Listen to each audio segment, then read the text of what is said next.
Prezados cidadãos da Rússia, caros amigos, hoje, mais uma vez, acho necessário voltar aos eventos trágicos que estão acontecendo em Donbass e às questões-chave de segurança da própria Rússia.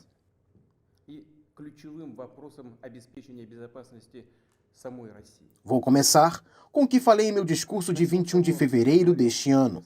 Trata-se de algo que provoca nossa especial preocupação e ansiedade, das ameaças fundamentais que de ano em ano e passo a passo, de forma grosseira e presunçosa, são criadas por políticos irresponsáveis do Ocidente em relação ao nosso país.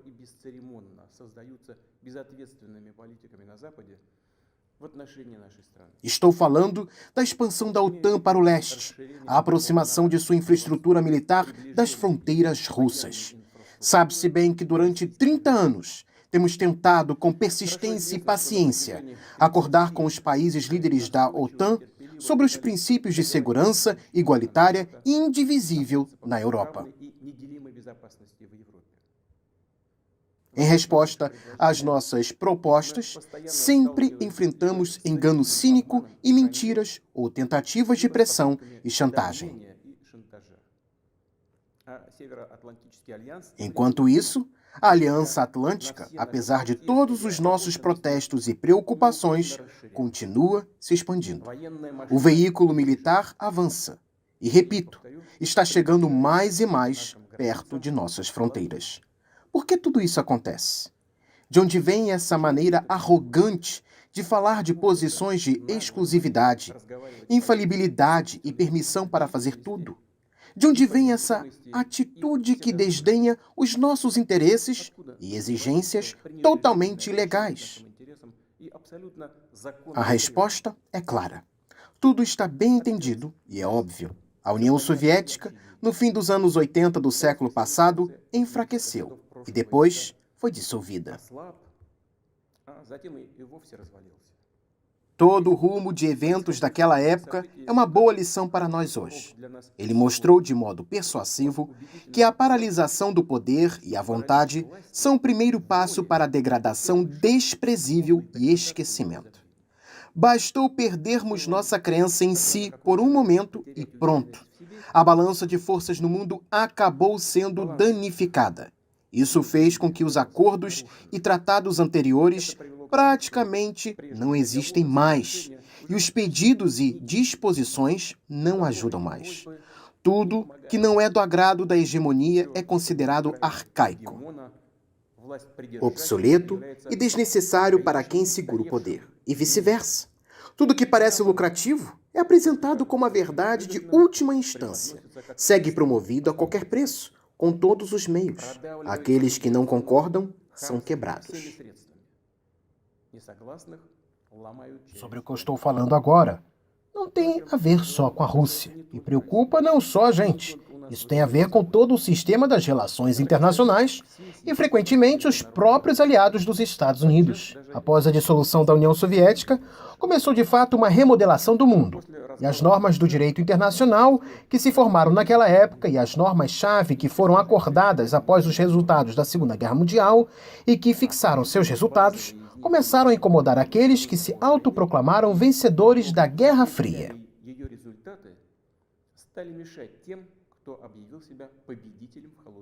Obviamente, na vida prática, nas relações internacionais e nas regras de regulação delas, era preciso considerar as mudanças na situação no mundo e o próprio balanço de forças. Mas era preciso fazer isso de forma profissional, estável e com paciência, levando em consideração e respeitando os interesses de todos os países e entendendo sua responsabilidade. Mas não.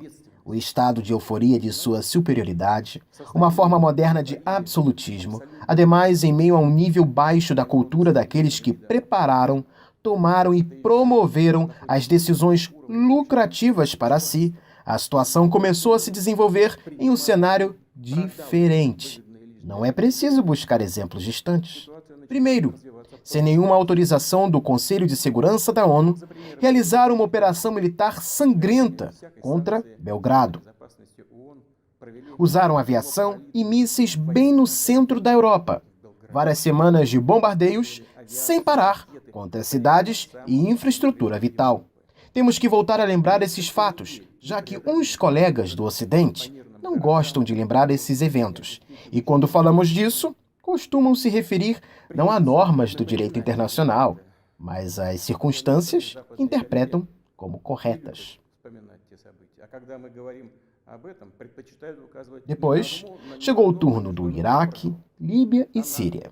O uso ilegítimo da força militar contra a Líbia e a distorção de todas as decisões do Conselho de Segurança da ONU sobre a questão líbia levaram à destruição completa do Estado líbio, sem contar no surgimento de um gigantesco foco do terrorismo internacional e uma catástrofe humanitária incessante, que levou ao afundamento do país em uma guerra civil de vários anos.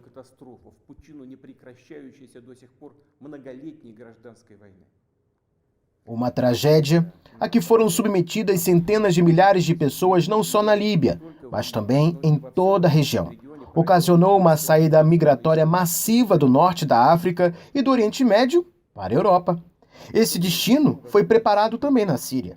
As ações de combate de coalizão do Ocidente no território deste país, sem permissão do governo sírio e autorização do Conselho de Segurança da ONU, nada menos são do que uma agressão, uma intervenção. Entretanto, um lugar especial nessa fila tem com certeza a invasão do Iraque, também sem nenhum fundamento de direito. Como pretexto, foi escolhida a alegada verdadeira informação que tinham os Estados Unidos sobre a presença de armas de destruição em massa no Iraque. Como prova disso, publicamente aos olhos de todo mundo, o secretário de Estado dos Estados Unidos sacudiu um frasco com uma pólvora biológica, afirmando que se tratava de uma arma química que estava sendo desenvolvida no Iraque. Depois, veio à tona que tudo era uma falcatrua, um blefe. Não havia nenhuma arma química no Iraque. Incrível e surpreendente, mas fato continua sendo fato. A mentira teve lugar no mais alto nível estatal e das tribunas altas da ONU. Como resultado, múltiplas vítimas e destruições. Um surto incrível do terrorismo. Em geral, tem a impressão de que, em praticamente todo lugar, em muitas regiões do mundo onde o Ocidente vem para instalar sua ordem, como resultado, são presenciados ferimentos sangrentos, úlceras do terrorismo internacional e extremismo. Tudo o que eu disse aqui corresponde aos exemplos mais fortes, mas não os únicos de desprezo do direito internacional. Nesse grupo entram também as promessas dadas ao nosso país de não expandir a OTAN para o leste, em nem mais 1 centímetro. Repito, enganaram. Em um palavreado popular, simplesmente nos deixaram para trás. Sim, frequentemente pode-se ouvir que a política é um negócio sujo. Pode ser, mas não tanto assim. Não desta forma. Este comportamento de trapaceiro não só contradiz os princípios das relações internacionais, mas também os princípios estabelecidos de moralidade e virtude. E onde estão a justiça e a verdade? Só há lugar para mentira total e hipocrisia. Relatam que os próprios políticos norte-americanos, cientistas, políticos e jornalistas escrevem que dentro dos Estados Unidos vem sendo criado nos últimos anos um verdadeiro império da mentira. É difícil não concordar com isso. É isso mesmo. Mas não é preciso ser modesto. Os Estados Unidos são um país grande, uma potência criadora do seu próprio sistema. Todos os seus satélites não só concordam com eles, sempre que podem, mas ainda copiam o comportamento deles e aceitam com admiração as regras propostas. Por isso, com todo o embasamento justificado, se pode dizer que todo o chamado Bloco do Ocidente, formado pelos Estados Unidos à sua imagem, todo esse bloco é o império da mentira.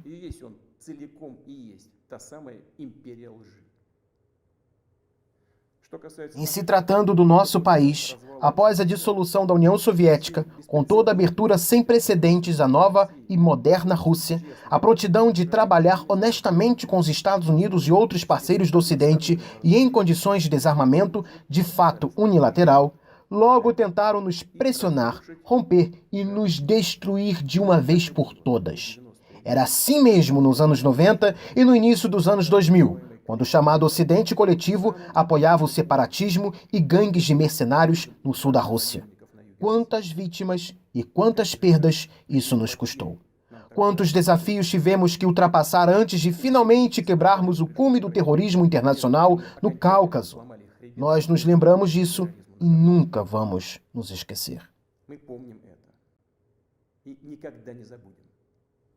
Até os últimos tempos, não pararam de tentar nos usar para seus próprios interesses, destruir nossos valores tradicionais e nos impor seus pseudo-valores, que corroeriam nosso povo de dentro, aqueles princípios que eles implantam agressivamente em seus países e que levam diretamente à degradação e degeneração, porque contradizem a própria natureza humana. Isso nunca acontecerá. Ninguém nunca conseguiu fazer isso e nem conseguirá agora.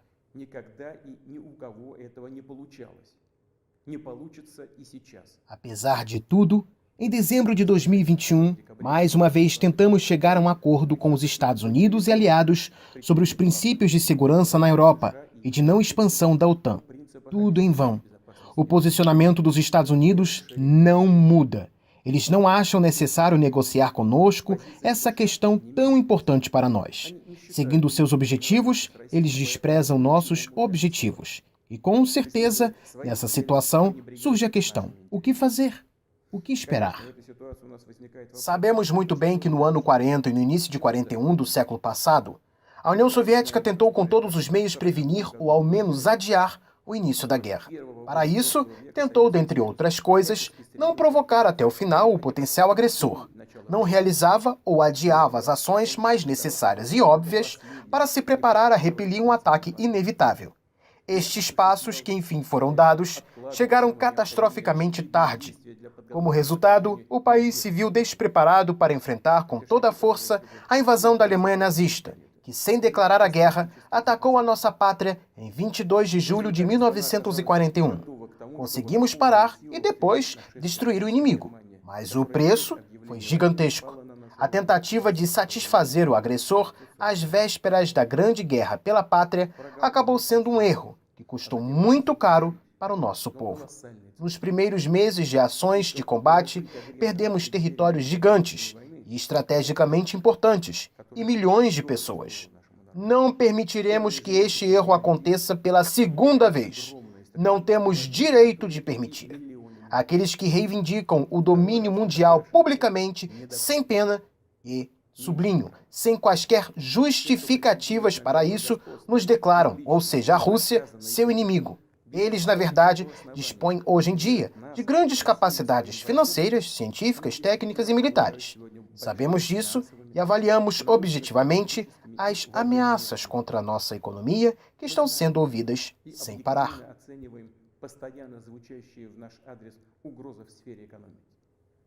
Assim como as nossas capacidades de enfrentar essa chantagem arrogante e permanente, repito, as avaliamos sem ilusões, de forma completamente realista.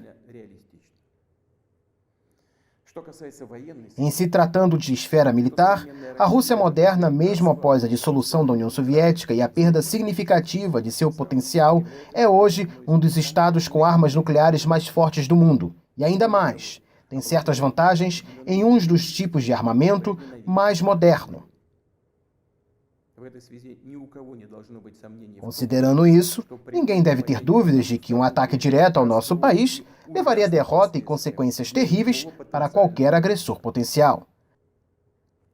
As tecnologias de defesa mudam muito rápido. A liderança nessa área passa e vai passar de um para o outro. Mas a exploração militar dos territórios perto das nossas fronteiras, se permitirmos que isso seja feito, ficará por dezenas de anos, ou até para sempre, e vai criar para a Rússia ameaças totalmente inaceitáveis que aumentam e não param. Já agora, à medida de expansão da OTAN para o leste, a situação para o nosso país se torna anualmente para o nosso país pior e mais perigosa. Ainda mais, nos últimos dias, as lideranças da OTAN falam diretamente sobre a necessidade de forçar e acelerar o avanço da aliança para as fronteiras da Rússia. Em outras palavras, eles endurecem sua posição. Não podemos mais simplesmente continuar a observar o que está acontecendo. Isso seria absolutamente irresponsável para nós. A futura expansão da infraestrutura da Aliança Atlântica e a iniciada exploração militar do território da Ucrânia para nós é inaceitável. O problema, com certeza, não é na própria organização da OTAN, que é só um instrumento da política externa dos Estados Unidos. O problema é que perto dos nossos territórios, quero notar, em nossos próprios territórios históricos, é criada uma alheia antirrussa para nós, que é submetida a um controle externo pleno, que se acomoda aos esforços armados dos países da OTAN e está sendo preenchida com as armas mais modernas. Para os Estados Unidos e seus aliados, é a chamada política de detenção da Rússia e de óbvios dividendos políticos.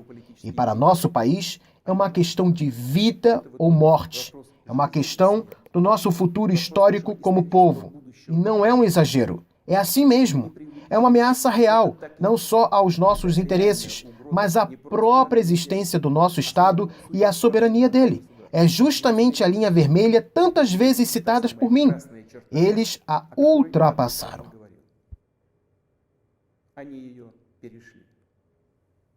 Então, sobre a situação em Donbass, estamos vendo que as forças que em 2014 realizaram um golpe de Estado na Ucrânia tomaram o poder e o seguram com, de fato, procedimentos de eleições decorativas. Finalmente, se recusaram da solução pacífica do conflito. 8 anos. 8 anos infinitamente longos temos feito todo o possível para que a situação fosse resolvida por meios pacíficos e políticos. Tudo em vão. Como eu falei em meu discurso anterior, não é possível observar sem compaixão o que está acontecendo lá. Não era mais possível tolerar isso. Era necessário parar imediatamente esse pesadelo, esse genocídio em relação aos milhões de pessoas que moram lá, que confiam só na Rússia, que confiam só em nós. Exatamente nessas ambições, sentimentos e dores das pessoas eram para nós o motivo principal da decisão sobre o reconhecimento das repúblicas populares de Donbass. Vale destacar também que os principais países da OTAN, para alcançar seus objetivos, apoiam em tudo na Ucrânia os nacionalistas radicais e neonazistas, que, por sua vez, nunca vão perdoar os moradores da Crimeia e de Sevastopol, por terem decidido ser livres para se reunificar com a Rússia. Eles, com certeza, vão para a Crimeia e assim, como em Donbass, com guerra para matar, como mataram pessoas indefesas, os justiceiros de gangues de nacionalistas ucranianos, cúmplices de Hitler durante a Grande Guerra pela Pátria.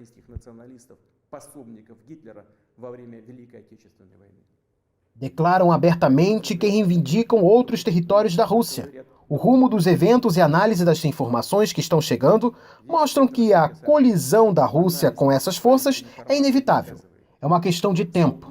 Eles se preparam, aguardam a hora certa. Agora, já reivindicam a possessão de armas nucleares. Não permitiremos que façam isso.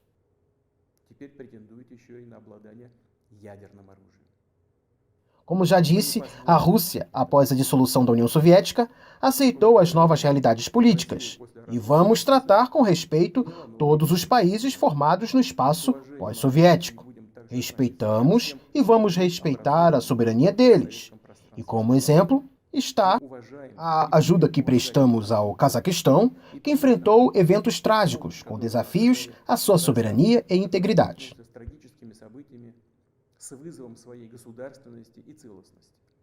A Rússia não pode se sentir em segurança se desenvolver e existir com uma ameaça constante que vem do território da Ucrânia moderna.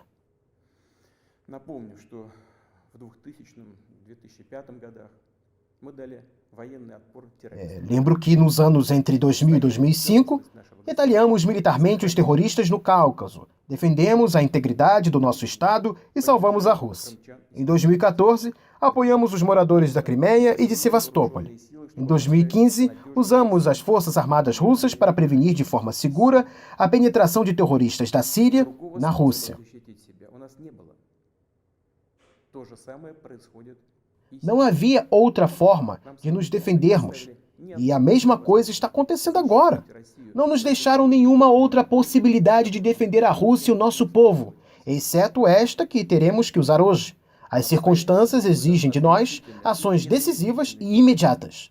As repúblicas populares de Donbass pediram ajuda à Rússia. Por isso, de acordo com o artigo 51 da parte 7 da Carta da ONU, com a autorização do Conselho de Segurança da Rússia e em cumprimento dos acordos de amizade e cooperação com a República Popular de Donetsk e a República Popular de Luhansk, ratificamos pelo Parlamento Russo em 22 de fevereiro, tomei a decisão de realizar uma operação especial militar. Seu objetivo é defender as pessoas que durante 8 anos têm sido submetidas à intimidação e genocídio pelo regime de Kiev. E para isso, vamos tentar alcançar a desmilitarização e desnazificação da Ucrânia e levar à justiça aqueles que realizaram múltiplos crimes sangrentos contra civis, incluindo cidadãos da Federação da Rússia. Junto com isso, a ocupação dos territórios da Ucrânia não está em nossos planos. Não queremos impor nada a ninguém à força.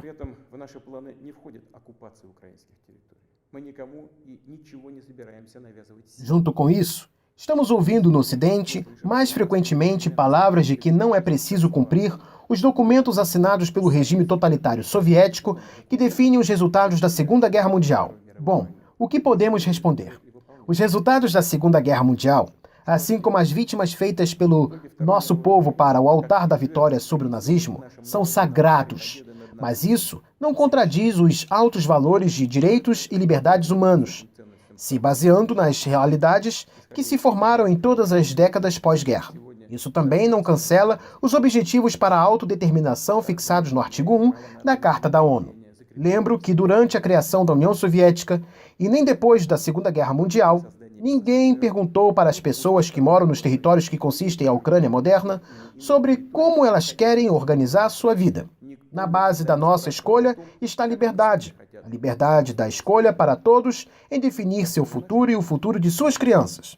E achamos importante que todos os povos que moram na Ucrânia, hoje em dia, possam usar esse direito da escolha. Todos que queiram isso. Sendo assim, me direciono aos cidadãos da Ucrânia.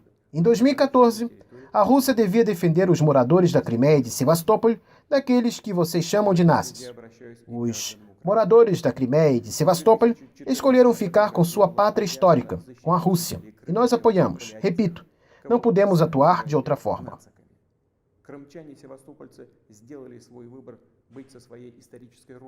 Os eventos de hoje estão ligados não ao desejo de violar os interesses da Ucrânia e do povo ucraniano. Eles estão ligados aos interesses da própria Rússia, daqueles que fizeram a Ucrânia refém e tentam usá-la contra nosso país e seu povo. Repito, nossas ações correspondem à autodefesa de ameaças que criam para nós e de um maior desastre do que estamos vendo atualmente. Por mais difícil que seja, peço que entendam isso e apelo à cooperação para virar essa página trágica o mais rápido possível e seguir para frente juntos.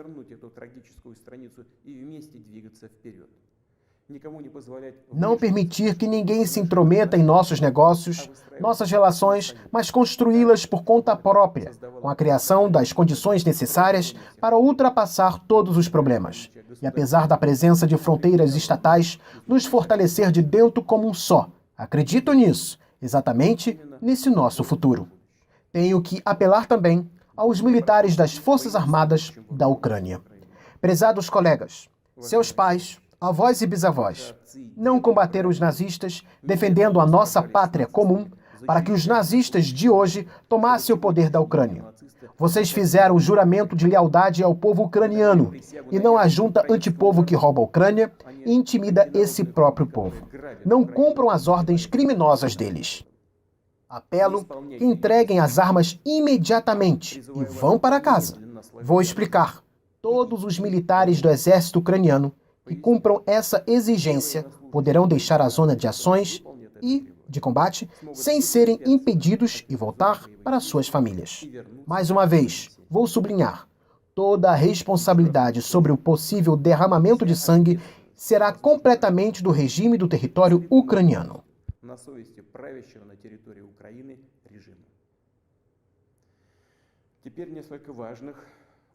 Agora, umas palavras importantes, muito importantes para aqueles que possam querer intervir do lado de fora nos eventos. Quem quer que tente criar ameaças para o nosso país, nosso povo, devem saber que a resposta da Rússia será imediata e levará vocês a tais consequências que vocês nunca enfrentaram na sua história. Estamos preparados para qualquer desenvolvimento dos acontecimentos. Todas as decisões necessárias neste âmbito são tomadas. Espero que eu seja ouvido. Prezados cidadãos da Rússia, o bem-estar, a própria existência de estados e povos, seu sucesso e vitalidade sempre são iniciados em um forte sistema de raízes culturais e valores, experiência e tradições de seus descendentes, e com certeza dependem diretamente da capacidade de se adaptar rapidamente à vida em mudança, da coesão da sociedade, de sua prontidão de consolidar, coletar todas as forças para seguir em frente. Sempre é preciso forças, sempre. Mas a força pode ser de qualidades diferentes. Na base da política do Império da Mentira, da qual falei anteriormente, antes de tudo está uma força rude e reta. Nesses casos é falado, se tem força, não precisa de inteligência. E nós sabemos que a força verdadeira está na justiça e na verdade, que está do nosso lado. E se é assim, é difícil não concordar com o lado de que são a força e a prontidão para combate à base da independência e soberania, e correspondem ao fundamento essencial para a construção de um futuro seguro, construir sua casa, sua família e sua pátria.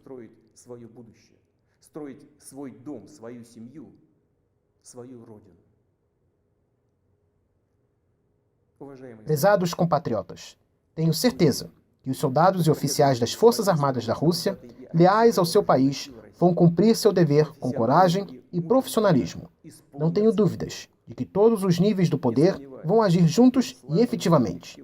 Especialistas responsáveis pela resistência da nossa economia, sistema financeiro, esfera social, chefes das nossas companhias e todo o negócio russo.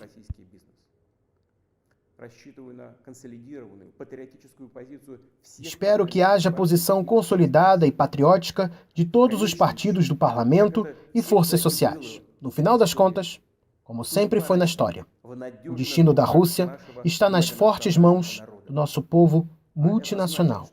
Isso significa que as decisões tomadas serão realizadas, os objetivos alcançados e a segurança da nossa pátria garantida. Confio no apoio de todos vocês, naquela força invencível que nos proporciona o nosso amor pela pátria.